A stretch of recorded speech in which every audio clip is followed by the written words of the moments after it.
Hi everyone, it's Plastic EP coming in from Melbourne, Australia. Let me tell you, it's not every day that I get a fascinating author that writes Beatle books, writes Rolling Stone books, and writes other books. And I welcome you to the show, Mark Hayward. How are you today? I'm very well, thank you. I'm happy to be talking to you down in Melbourne. Thanks. Just call me Plastic because you're a friend and a friend of Charles Rosenace too. And I love the shout out that you gave me for the 1,000 show. Okay, no problem. Now, I just want to ask you, can we start with the book that you wrote, The Beatles in Australia, how you did the research, what you discovered, and if you discovered things that no one knows about? Because living here in Melbourne, Australia, your book fascinates me, and I've actually got a copy somewhere because I've got so many books. I've got it. But let me tell you, if I find another copy, I'll buy it and I'll send it to you because I know you haven't got a copy. Oh, that's correct. I don't. It's very frustrating. There were two editions apparently as well. I didn't even know the deluxe one, but I'd love to get that. That book started because I went to Christie's auction many, many years ago in the late 1990s, and a job lot of photographs came up. There were about 36 photos, I think it was, of the Beatles in Australia, and it was amazing. I hadn't seen photographs before with Jimmy Nicol. Obviously replacing Ringo Starr because of his he had tonsillitis. Yeah, that's right. So that interested me, and I thought, oh, you know what, I'll get those, and liked them a lot and held on to them.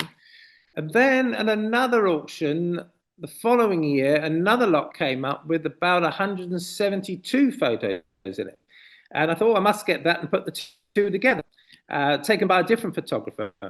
And so I bought those as well with copyright for about £8,000 at the time. And I thought, I've got to do a book. And I thought, I'm not going to do a day-to-day events type of book because everyone does those type of books. I'm going to try and track the photographers down, try and get a story behind the actual photographs, and publish that.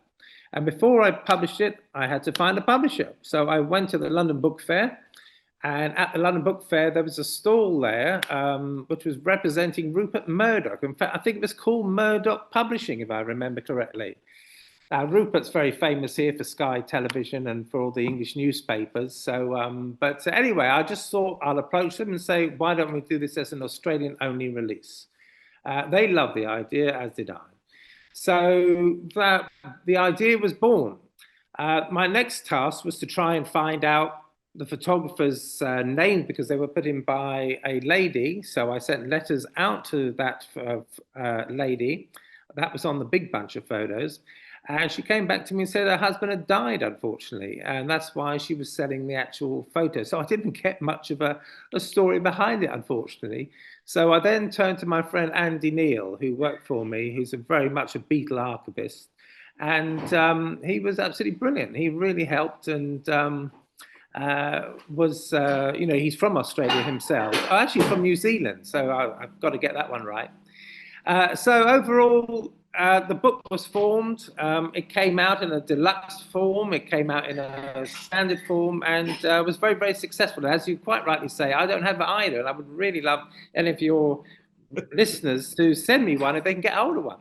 Now, I've got to say, I think the photos will become a very interesting investment for you because, I mean, Beatle photographs, especially here in Australia, are hard to come by. Like, even if I saw the photos, I'll probably recognize where it is and what it is. You know what I mean? Like, I got to say, you know, there's an author, Jim Birkenstad, he wrote a book about Jimmy Nicol.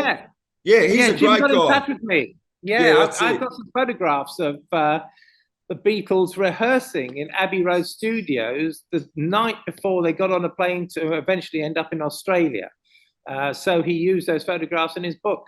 A lovely chap indeed.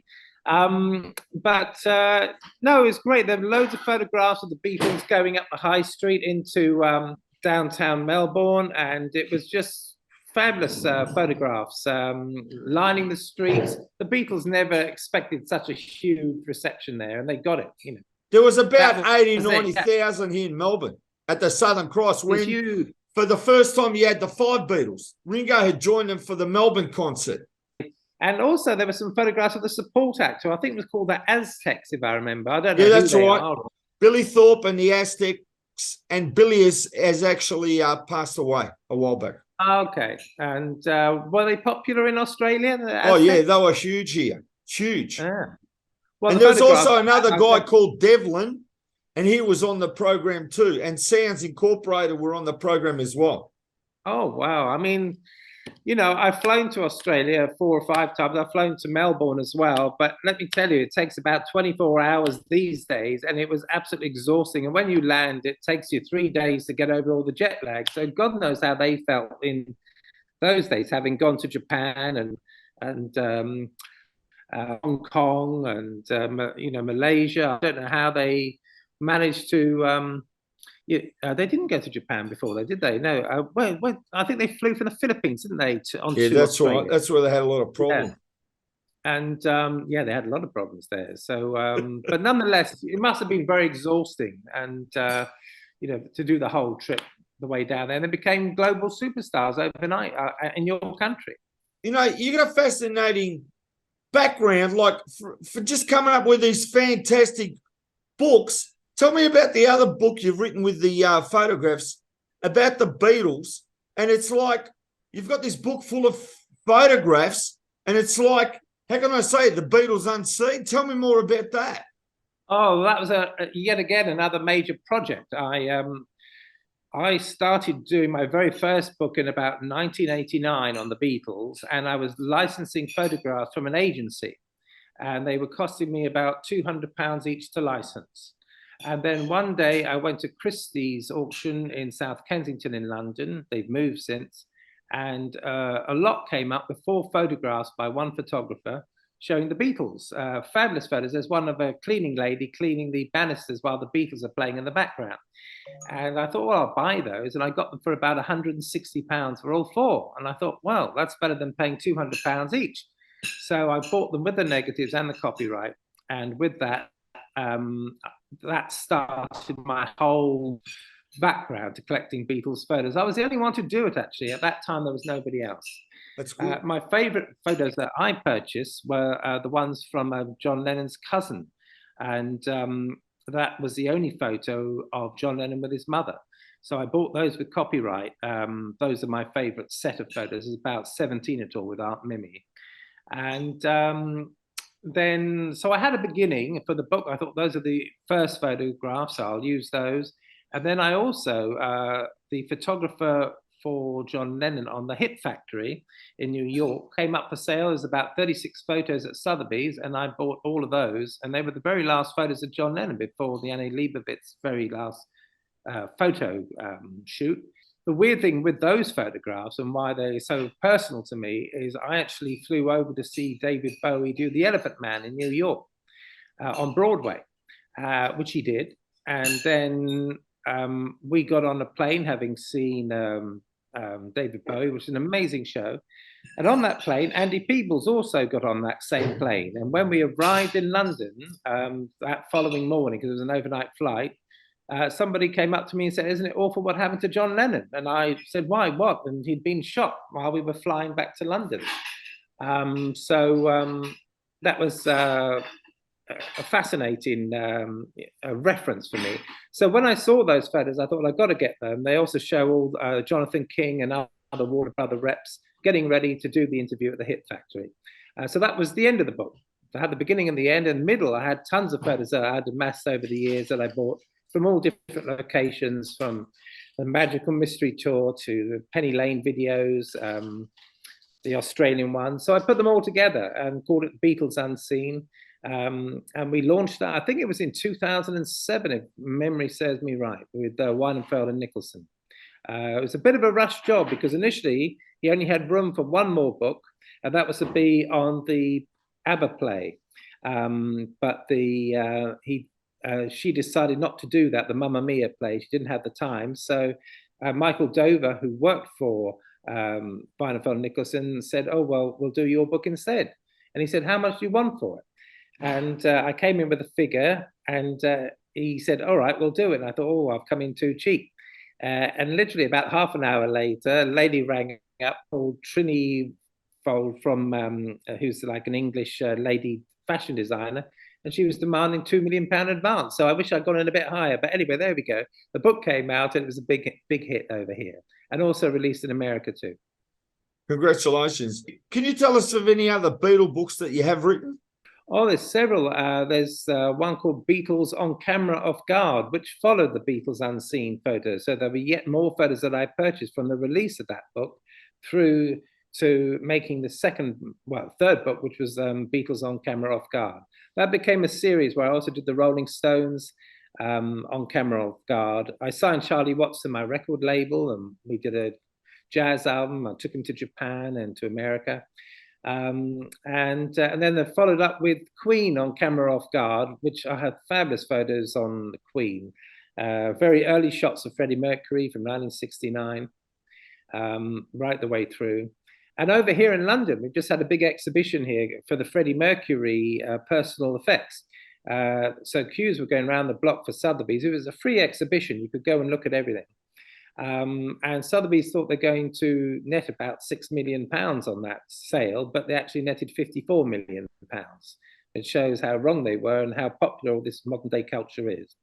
But now I'm just saying, with all these photographs, I'm just saying it's so ahead of the time for you to start buying them, and you didn't have much opposition, because the prices you're paying are unbelievable for these times. I agree. Well, funny enough, I sold a ton of photos to Paul McCartney just recently, and they are going up in price all the time. But it's the same with the memorabilia. I bought all the Jimi Hendrix handwritten lyrics when they were going cheap for about £4,000. A lot of money then, but nonetheless cheap. I mean, now just one of those would sell for £1 million, and I sold that whole archive to Paul Allen of Microsoft, who set up a museum called the Hendrix or the Experience Museum in Seattle. So that's because of my collecting again. And I've always been ahead of the game of collecting. It's something I've always enjoyed doing. I'm fascinated because this is big time collecting. Can I just ask a little bit about Paul, if I may, right? You did a deal with Paul. Tell me about the photos that he bought. I can't go too much into it, but sure. I must say that some of them have actually appeared, and I can't say which ones, but they have. And I also sold him a bit of film back as well, which was him on holiday in 1966, filmed by Mal Evans. But anyway, they're very nice people at his office, good people in Soho Square. And so I'm sure he'll be bringing those out as time comes along. But that's for him to decide, not me. I got to ask Mark how he contacted you and knew that you had these items, or did you appeal to him, or he just saw them and said, "I'd like to buy them"? How did that happen? I just want to know how the that's reaction. A very good question.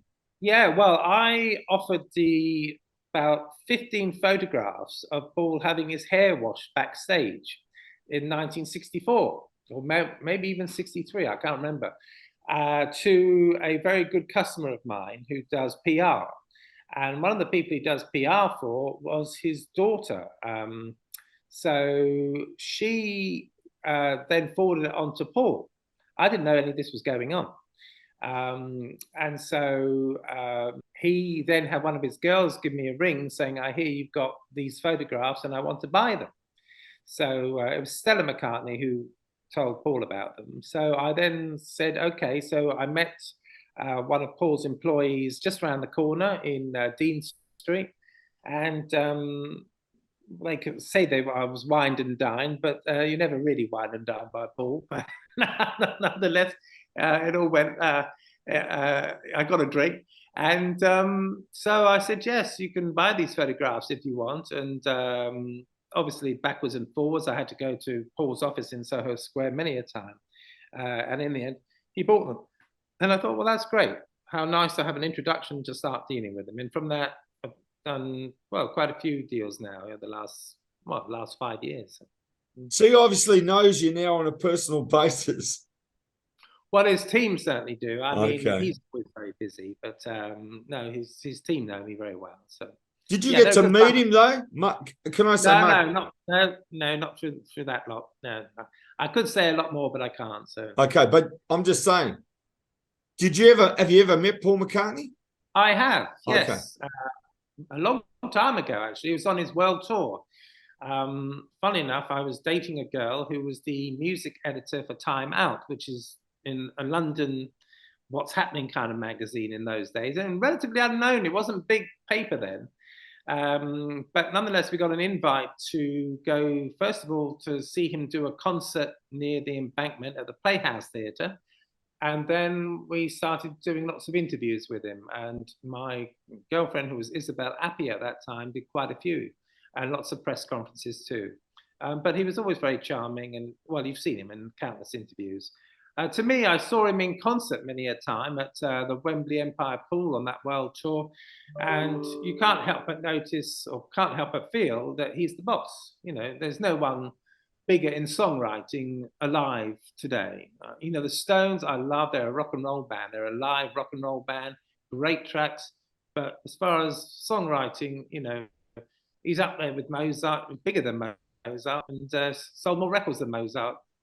So you have all the stuff you've collected, right? Whether you've sold it or you haven't, but I'm just saying, what is the most valuable item that you've owned up till now, and have you sold it?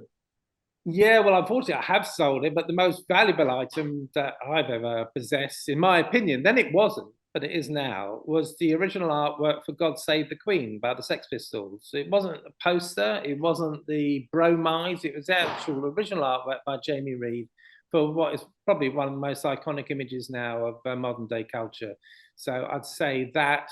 Also John Lennon Imagine handwritten lyrics, which I really regret selling. And I also regret selling the lyrics by Jimi Hendrix of Purple Haze, which I had, which is, you know, I regret all of those things, but nonetheless, you know, I brought up a family, and they've all gone to private school, they're all happy, and I had to do that when I did it. I'm just amazed with these world-class pop culture items that have passed through your hands that are going to live on forever, and you actually got to get them. So did you actually have the original words to Imagine, was it? Yes.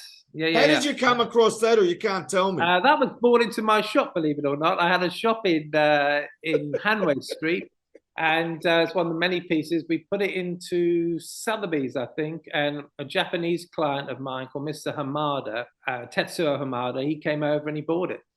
And it was cheap, you know, now on hindsight. But anyway, that's hindsight. Oh, I knew it would be worth a lot more. But anyway, I had to keep things going. And that was my business, buying and selling this stuff. Which is the one that you had from Jimi Hendrix? I've had about 4. One of them was Purple Haze, which I bought at an auction in Sotheby's in New York in the 1980s. Yet again, got that relatively cheap. And then also Love or Confusion. I bought that in Sotheby's in London. And I remember Hilary Kay, who was conducting that auction. And it was like one of the very first rock and roll auctions. There hadn't been many at that time. Nobody, you know, Beatle lyrics were selling for £600, you know, I mean, they're selling for millions now. That one I remember, and I got up to £3,800. She had a commission bid in front of her, and she looked at me, she said, one more, and I thought, go on then. So I went for £4,000.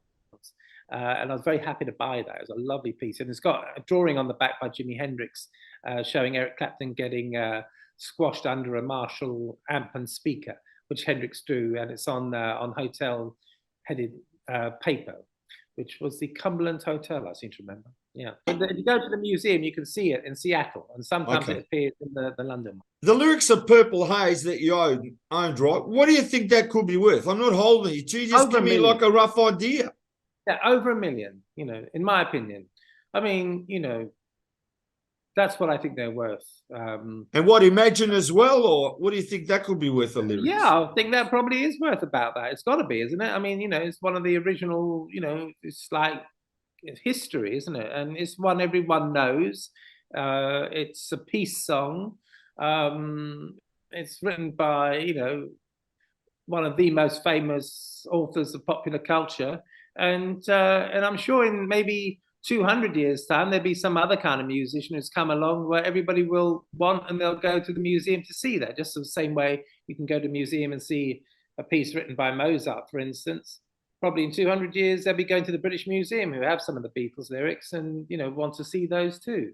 But at the moment, to me, that stuff's the best stuff going, and everyone can relate to it. You can't all relate to an old piece of furniture or the Elgin marbles, you know, means nothing to us. So this is what people want now. I got to say, Beatle fans and Jimi Hendrix fans will be fascinated by this interview, because this kind of stuff, I got to say, John Lennon might have written Imagine. And if you had the original lyrics, what I'm saying is sometimes they got lyrics and they write and they cross things out and they do it, and they might write 3 sheets. I'm just giving you just an idea. So by the time they get to the original one, if there was 2 copies, for example, one where John wrote it out and crossed half of it out and wrote lyrics, that could be like version 1. And then he rewrites it out. He rewrites it out again without the mistakes, and that's version 2. But it's the more fuller version because it matches the song. So what I'm saying is there may be 2 or 3 or 4 Imagines written down, handwritten by him on paper before he actually gets there. And basically when the Beatles were, if you watch the Get Back special, Mal's writing the words out, the lyrics to the songs. That's right. I just want to thank you so much, Mark, for coming on the show. It's just your stories are so fascinating to me, just as a pop culture archivist. And I interview Beatle people all the time, but I got to say, just fascinating stories for everyone out there in the world. I can't thank you enough. Thank you very much. I've really enjoyed being on your show, Plastic. It's been great. And hello to Sean Lees, who lives in Melbourne. Thank you so much.